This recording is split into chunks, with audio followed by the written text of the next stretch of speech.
Ladies and gentlemen, my name is Adrian Monck from the World Economic Forum. Welcome to this press conference on the Reskilling Revolution, better skills for 1 billion people by 2030.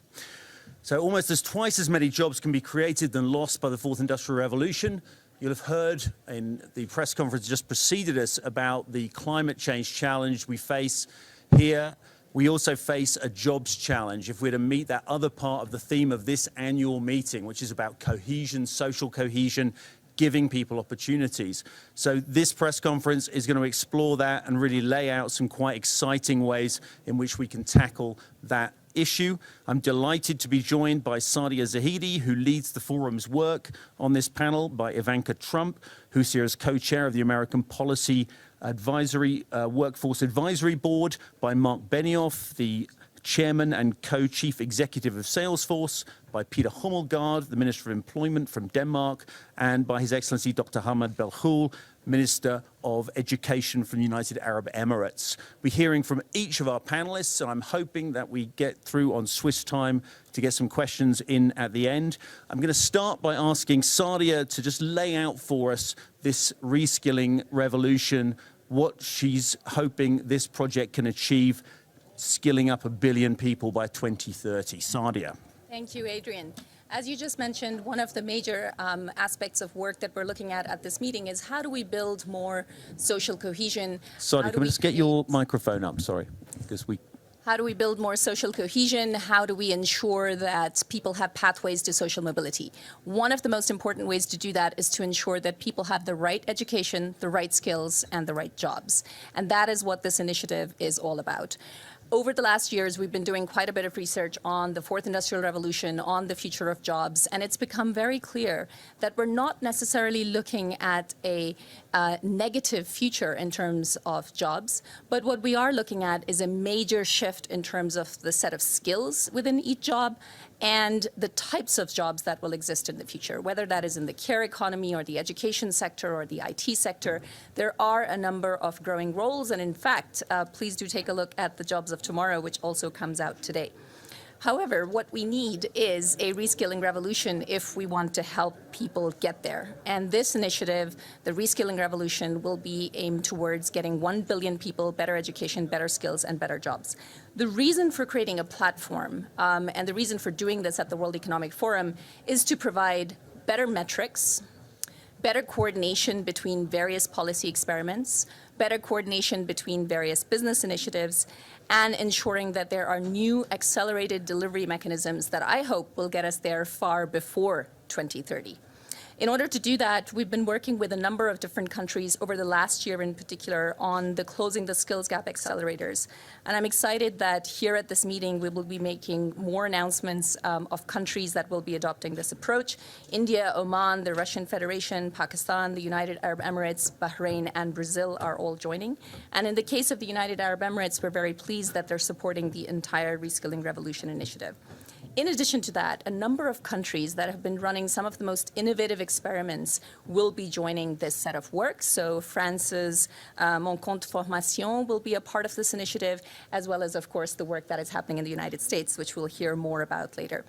We've also set up a number of industry accelerators. So the aerospace industry, advanced manufacturing, aviation, travel and tourism, consumer, financial services, media, entertainment and information, and metals and mining will all be part of this. And finally, there are a number of businesses that have made a very large set of pledges. What I'm pleased to report is this is not just the starting point. We already have commitments that will reach 250 million of the billion that we're trying to reach overall. So I hope this is the beginning of a movement, and we will be able to get to surpass even the target that we've set. Thank you, Adrian. Thanks, Saadia. Ivanka, can I turn to you and just ask you for your vision on the future of work and how this project really bridges the gap between public and private sectors? Well, thank you, and it's a pleasure to be here and to really affirm the United States' commitment to this joint effort. the Reskilling Revolution, and it's something that we have been deeply focused on in the United States, making sure that our booming economy works for all Americans and that nobody is left behind or forgotten. So we are believers, and you heard the president's speech yesterday. It was highly optimistic about what is in store in the future. We believe in innovation. We don't want to bridle or harness that. But with innovation comes opportunity, new industries that are being created that never existed before. Look at the growth in cloud computing. Marc knows this as well as anyone.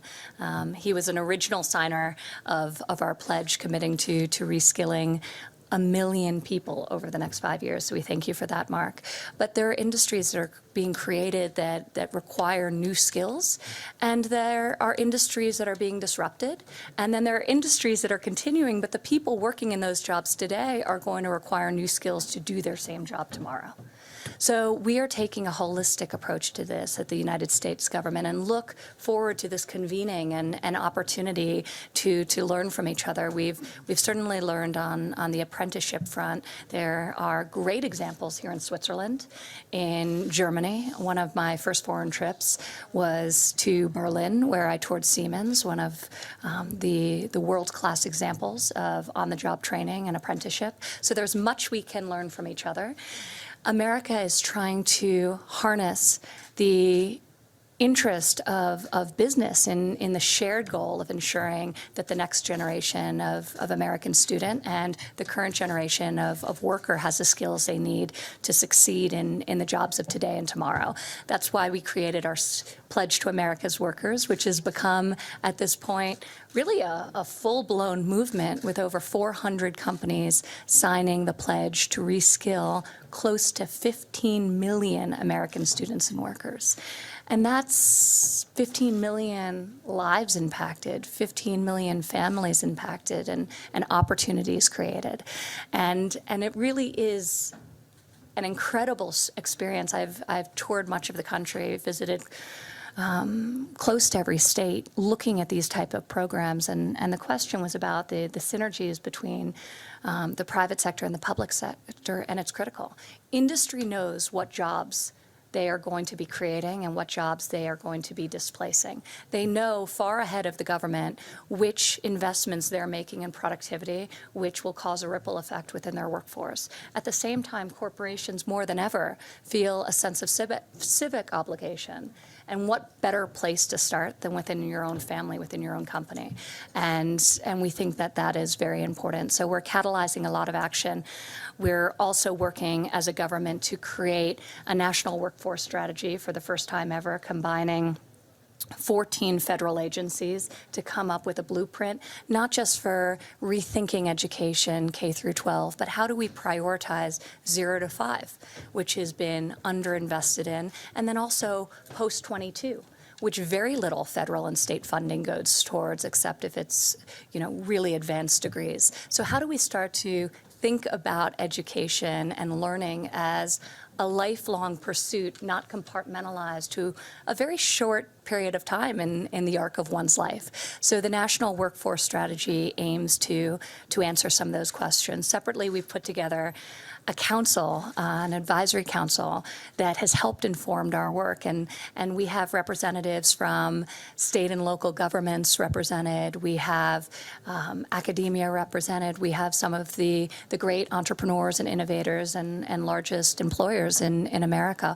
all lending their expertise. And we assign them with a very specific and tactical mission, which was not to come to us with a report or ideas that were redundant of that which we were already doing, but a defined set of deliverables that they were in a unique position to execute on.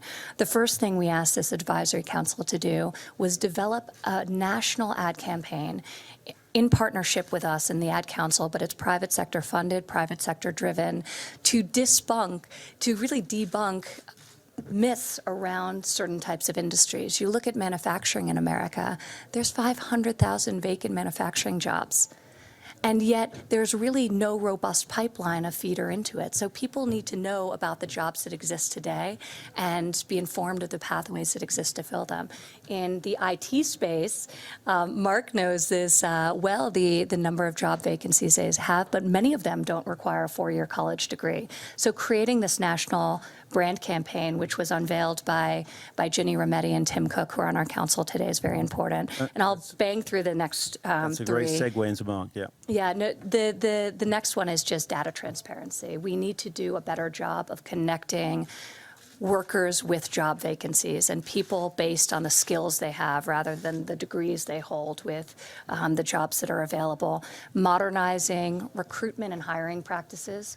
Marc and I have spoken extensively about this, how our traditional forms that require you to list your credentials and preclude many people who have the skills, but maybe they were formerly incarcerated, or maybe they have the skills but don't have the credential. So not eliminating people from that pool. And then lastly, just getting the private sector to increase their investment in this training of their workforce and think about it in a rigorous, disciplined way.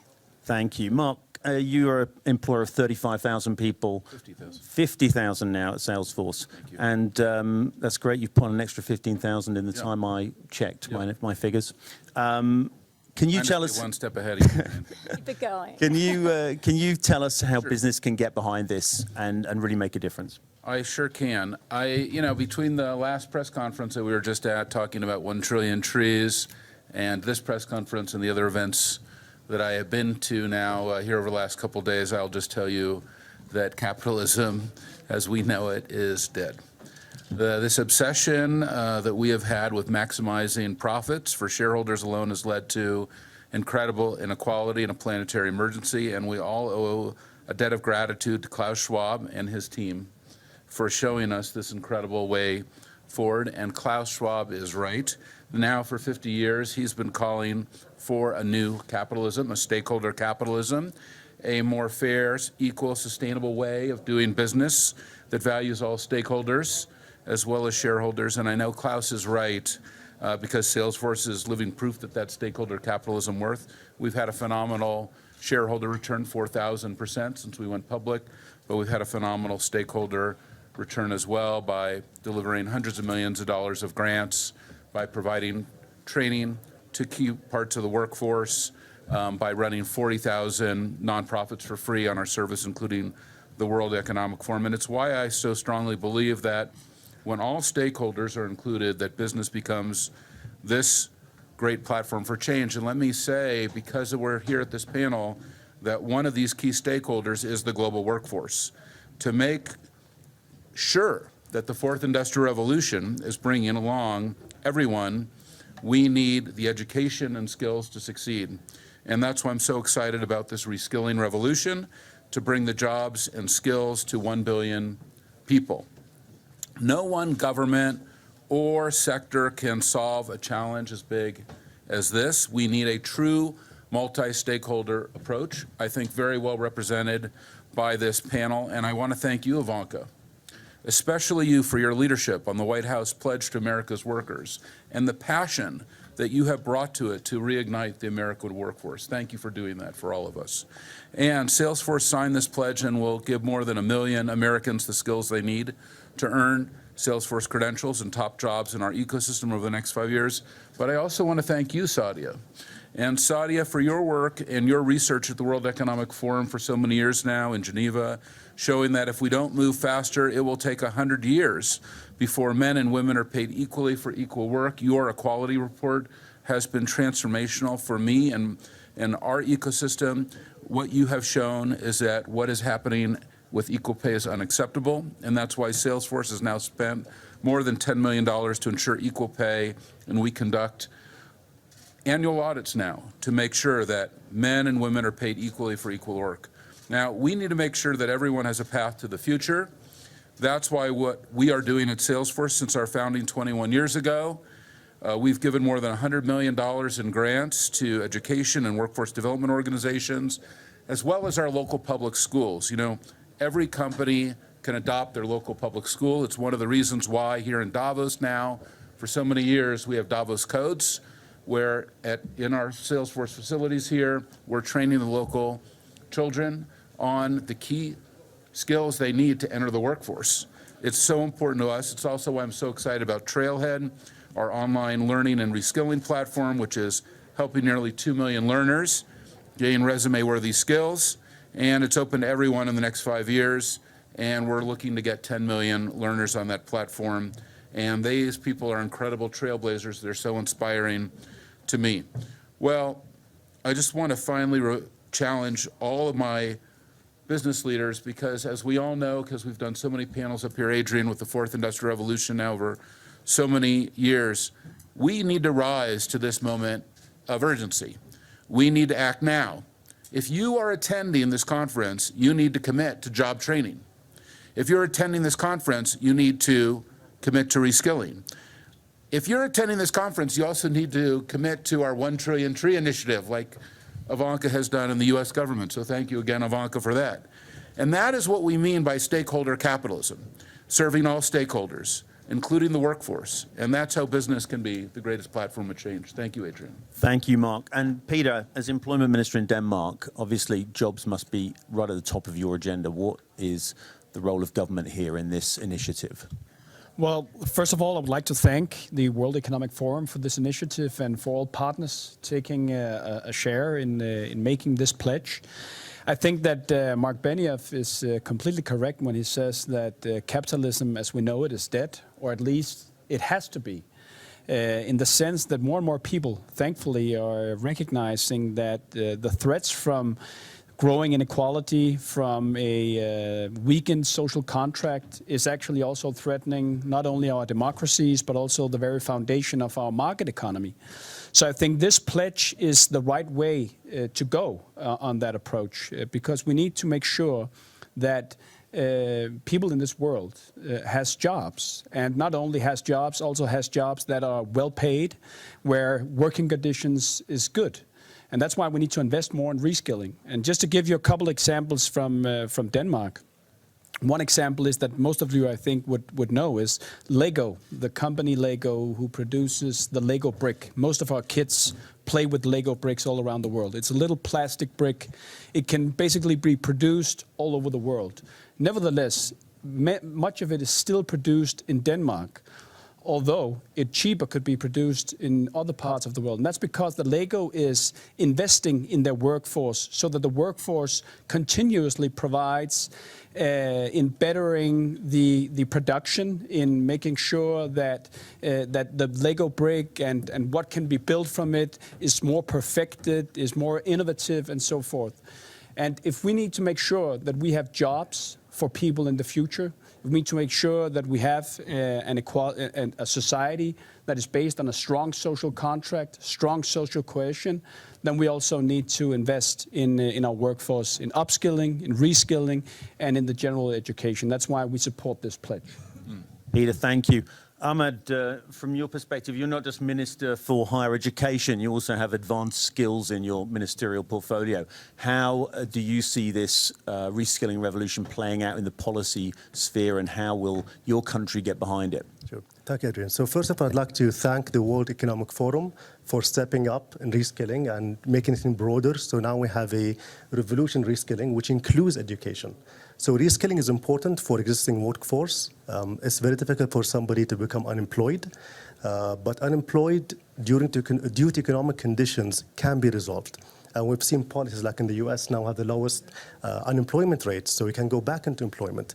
However, when you're unemployed because of a skill mismatch, that's a whole different game. So not to undermine the efforts in reskilling, but I think we also want to be conscious of not producing students today that will be unemployed citizens in the future. So I commend you again to include education as part of the reskilling platform.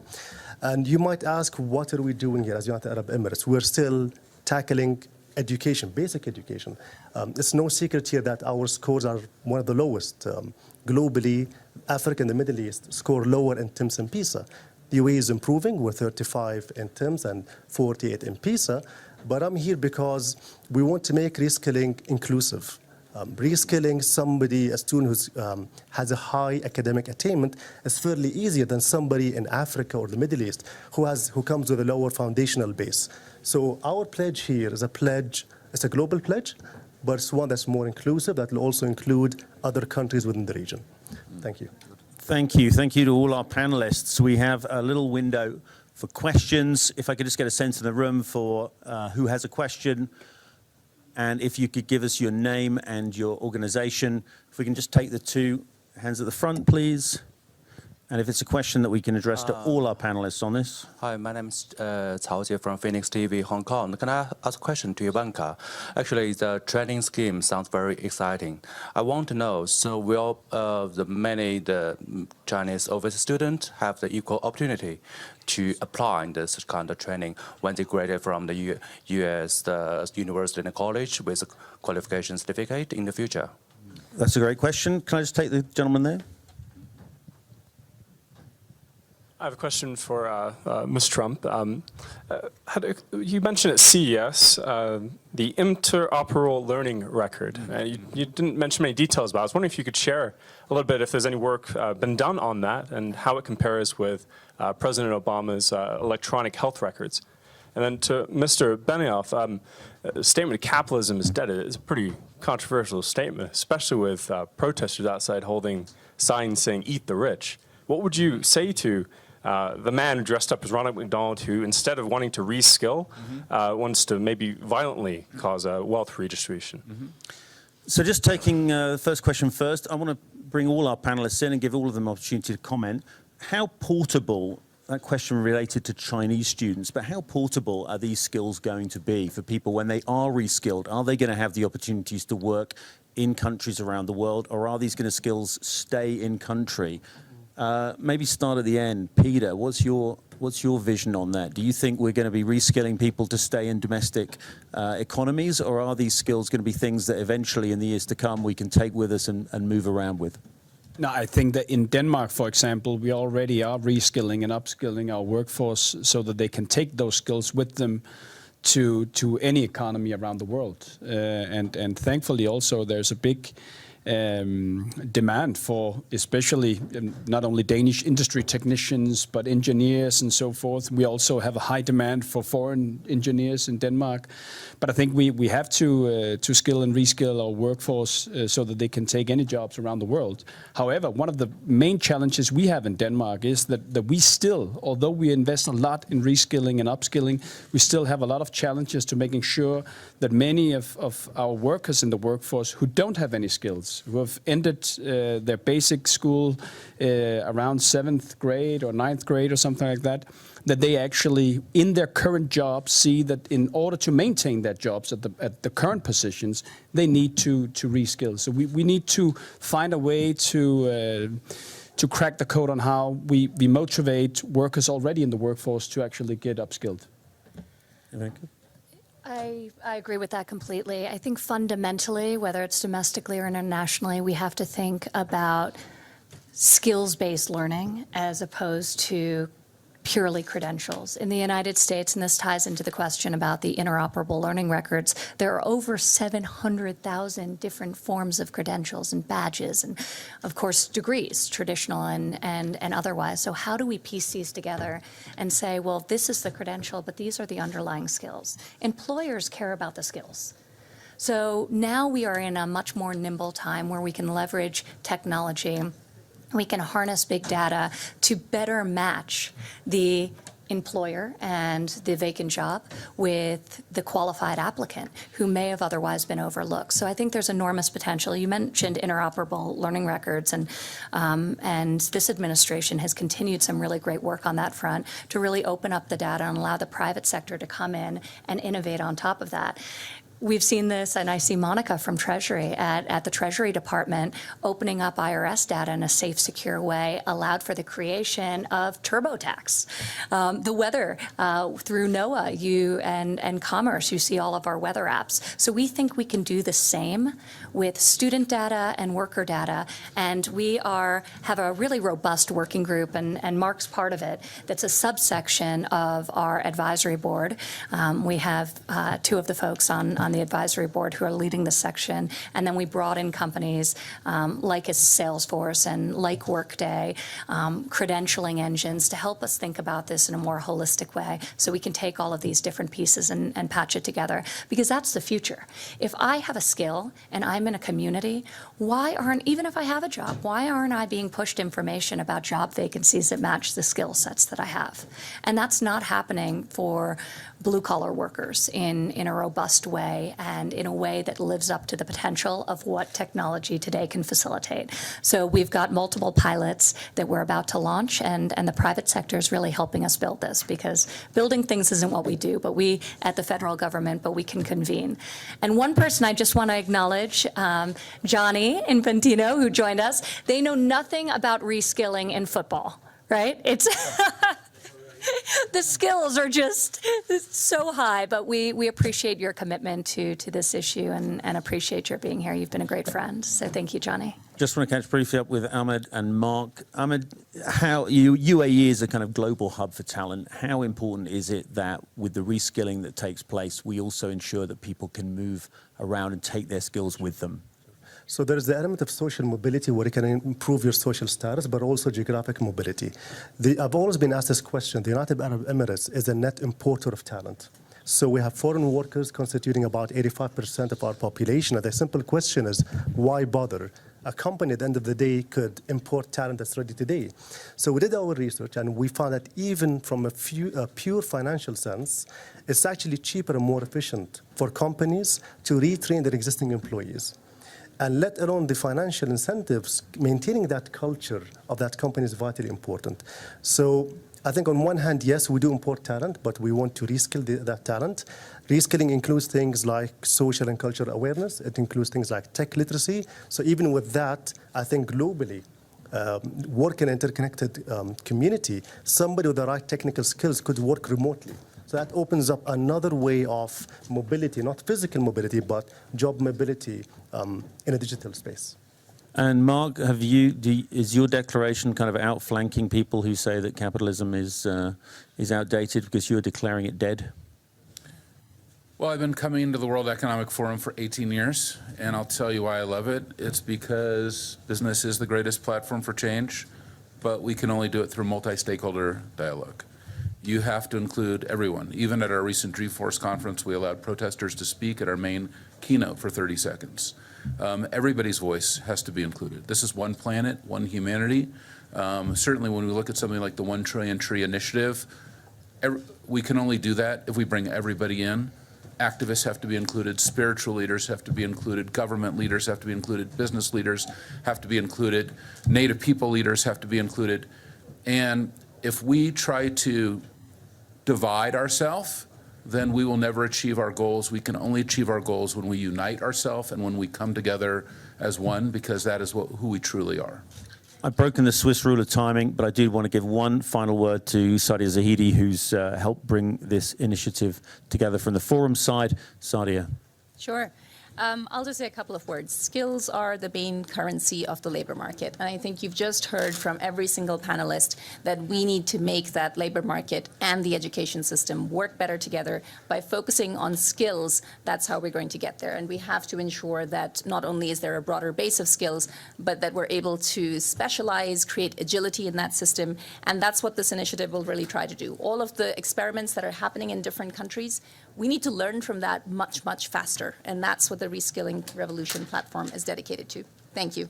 Ladies and gentlemen, just a very quick word from you, Ivanka, if you wanted to come in. Well, I was just going to add that on an optimistic end note, I do think when you look at the freedom agenda that's been put in place in the United States, pro-growth policies that are unleashing the potential and the innovation within our business community and the private sector, we're seeing, as evidenced by the recent Gini coefficient results, that income inequality is actually decreasing in America.